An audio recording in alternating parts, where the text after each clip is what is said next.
Hello guys, আসসালামু আলাইকুম। সবাই কেমন আছেন? আশা করি সবাই ভালো আছেন। তো আবারও আপনাদের মাঝে চলে এলাম একটা নতুন ভিডিও নিয়ে। তো আমি আজকে গুঁড়া মাছ রান্না করব। তো দেখেন, আমি এখানে হাফ কাপ সরিষার তেল দিলাম, তারপরে দিলাম 1 চা চামচ লবণ।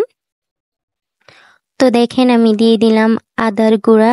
আসলে আমি আদা গুঁড়া করেই খাই, আপনাদের ইচ্ছা আপনারা বাটাও দিতে পারেন। তারপরে আমি দিয়ে দিলাম হাফ চা চামচ ধনিয়ার গুঁড়া, হাফ চা চামচ হলুদ গুঁড়া,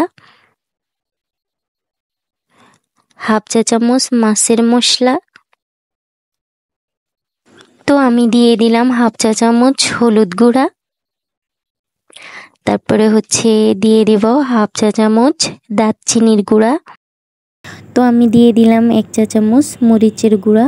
আসলে আমরা ঝাল কম খাই, তো তাই মরিচের গুঁড়া কম দিলাম। তারপরে দিয়ে দিলাম 1 চা চামচ রসুন বাটা। তো আমি দিয়ে দিব 1 কাপ পেঁয়াজ কুচি। তো দেখেন, আমি দিয়ে দিলাম একটা টমেটো। আসলে আমি সব কিছুর সাথেই টমেটো খাই। তারপরে দিয়ে দিলাম 2টা কাঁচামরিচ, আপনারা পরিমাণ মতো ঝাল দিবেন। তো এখন আমি সবগুলা মশলা একটু ভালো করে মেখে নিব। তো আমার মাখা হয়ে গিয়েছে। এখন আমি দিয়ে দিলাম 1 কাপ পরিমাণ পানি।